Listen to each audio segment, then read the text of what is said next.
你有听过波波医生吗？他们被批评是钻漏洞、搞特权才当医师，不只是对于本土的医师不公平，还可能会影响到台湾的医疗安全。到底发生什么事？今天就让我们一起来聊聊波波医生吧。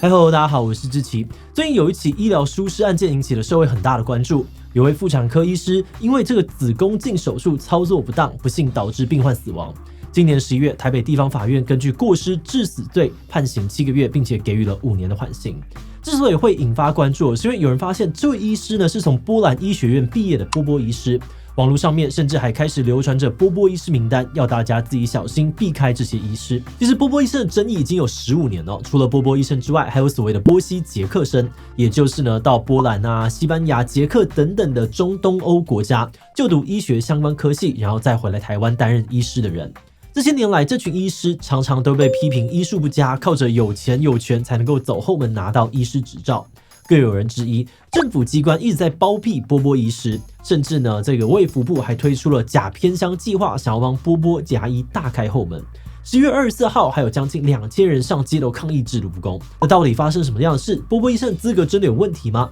政府又做了哪些处理呢？今天就让我们一起来讨论看看吧。不过在开始今天的讨论之前，先让我们进一段工商服务时间。你正在烦恼圣诞节礼物要送什么吗？如果你送你的对象家中有3到6岁的小朋友，那我推荐你台湾绘本品牌芒狗狗推出的幼儿财商启蒙绘本礼盒。里面除了有3本理财主题绘本，能够帮孩子建立良好的金钱观念，还有能够学习储蓄的小猪铺满，更能够练习小额消费的零钱包。那如果你是提前在准备过年礼盒的话，也有春节版哦。芒狗狗财商礼盒让正向的金钱价值观在小朋友心中萌芽，市面罕见却相当重要的学习主题，搭配精美的包装，兼具内涵与体面。不管是送给自家亲戚的小孩，或是朋友、同事的孩子，都是一份别具意义的礼物，还能够成为家长教育上面的小助力。而这一次的圣诞礼盒呢，只有限量500份，不但有超值的优惠，而且免运。输入我的折扣码积极推荐，全站商品还能够再打9折，赶快行动，为家有幼儿的朋友们准备一份与众不同的圣诞礼物吧。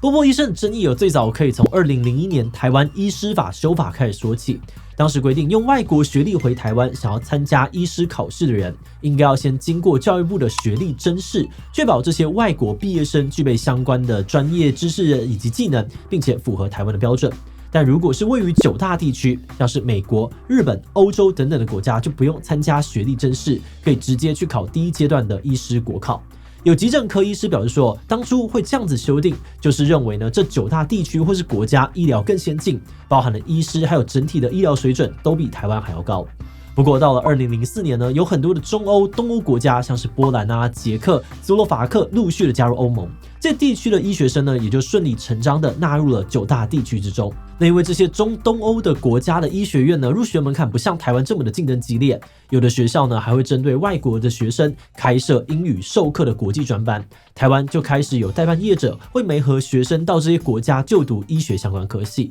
而4年之后，这些在中欧啊、东欧国家就读医学相关科系的学生陆续毕业返台行医，争议也就此爆发。从2008年开始，网络上面就陆续有医师抱怨，跟他们共事的波波医师没有实习就到医院工作，临床能力明显不足，有的人呢甚至连基本的器械名称都不知道。直到2009年，这场争议来到了高峰。这是4月台大外科招考住院医师，有位来自于波兰的毕业生顺利的入选，台大医院内部展开了激烈的辩论，最后台大外科决定暂时不考虑录用学历受到质疑的毕业生。再来是5月，台湾医学生联合会等组织发起了531大游行，大约有2000多人走上街头，要求政府修改法规，让波波医生必须先参加学历认证才能够参加医师国考。而这一次的游行是台湾史上罕见的大规模医学生运动，也是最早呢针对波波学历发起的倡议活动。那除了游行，网络上面也开始流传着波波医师名单，而这个波波医师名单是民众自发性通报，除了名字之外呢，还详细记录了这些医师服务的单位，甚至连还在学的这个医学生都包含入内。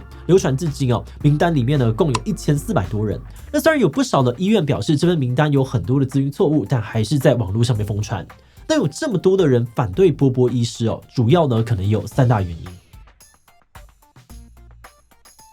首先是有人认为波波医师呢投机钻漏洞，台湾的医学生呢要考取医师执照，要先参加第一阶段的国考，然后经过1年到1年半的临床实习，并且通过测验之后，才可以报考第2阶段的国考，通过之后才能够成为合格医师。而波兰的规定是，医学生在毕业之后，需要在波兰的医疗院所实习12到13个月，才有资格参加医师考试，通过之后才能够取得医师执照。那有很多人批评到波兰读医学院的学生呢，大多都是读这个国际专班，根本不会波兰语，很难在当地实习，但他们却可以用没有经过实习的学历，回到台湾直接参加国考，考取医师执照，实在是很不公平。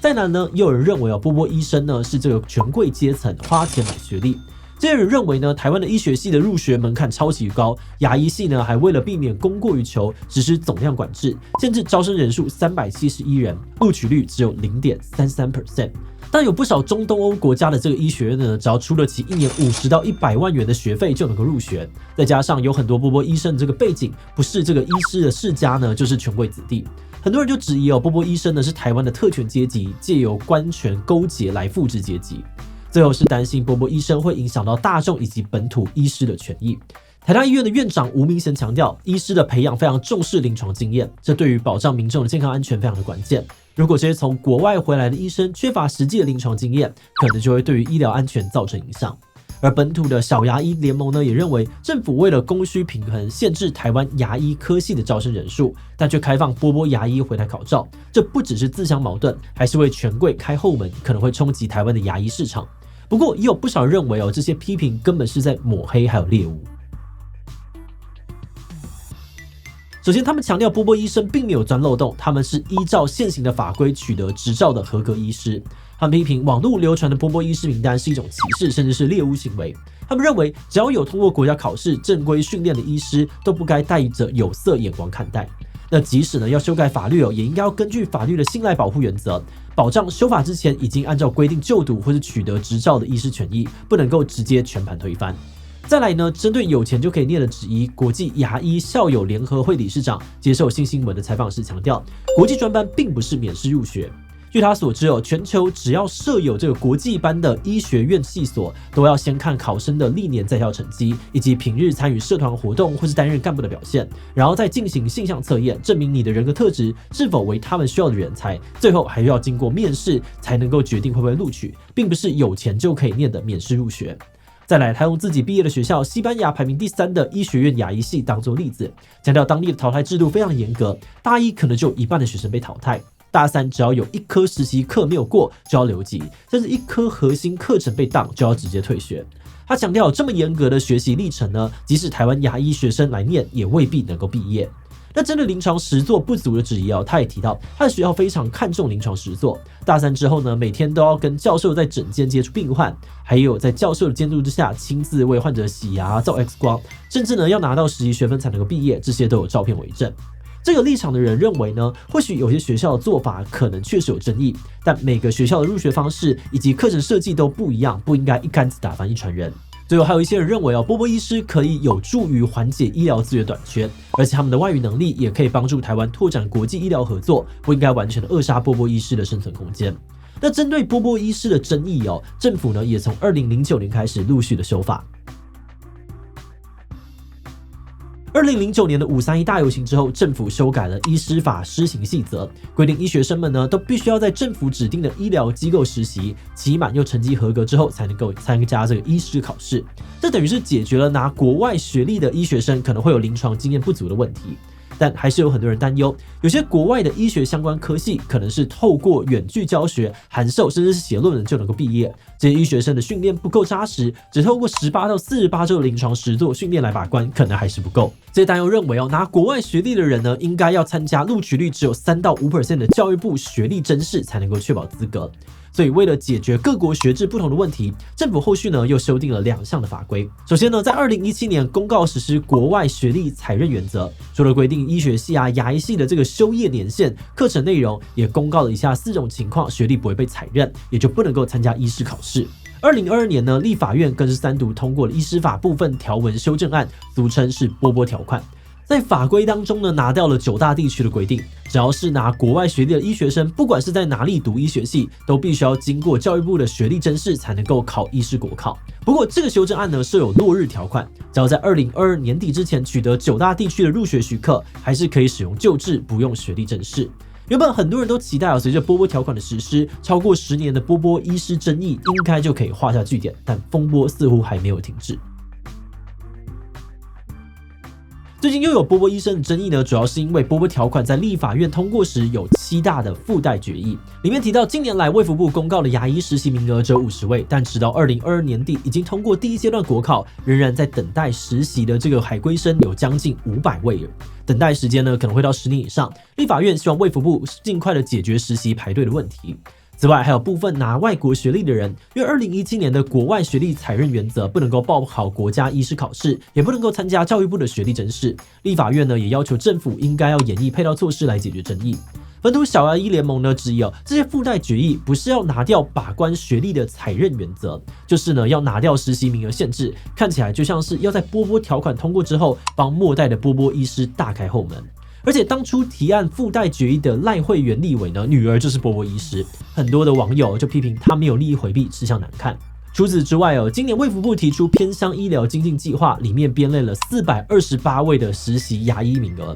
本土小牙医联盟质疑台湾1年牙医系的这个招生人数也才371人，这3年428位的实习名额，看起来呢像是要解决海归牙医的实习问题才特别开设的。而且他们认为这项偏乡计划的实际服务地点大多都位于都市精华地区，并不是真正的偏远或者是医疗资源匮乏的地区。同时在计划结束之后，也没有相关的办法强制这些医师呢到偏乡服务，实际上根本没有办法解决医疗分布不均的问题。而被点名的赖慧媛立委呢，在向广播节目专访时坦诚处理的不够严守，但他也强调这个立院的法案呢，并不是单一个立委就可以决定，都会经过政党协商。此外呢，卫福部长邱泰源也针对了这个偏乡草案计划的争议回复说，将会重新修订偏乡计划的文字内容，会把计划的地区呢限定在55个无牙医的偏乡，并且实习名额呢会优先提供给本国学历的毕业生，还有国外学历暂缓。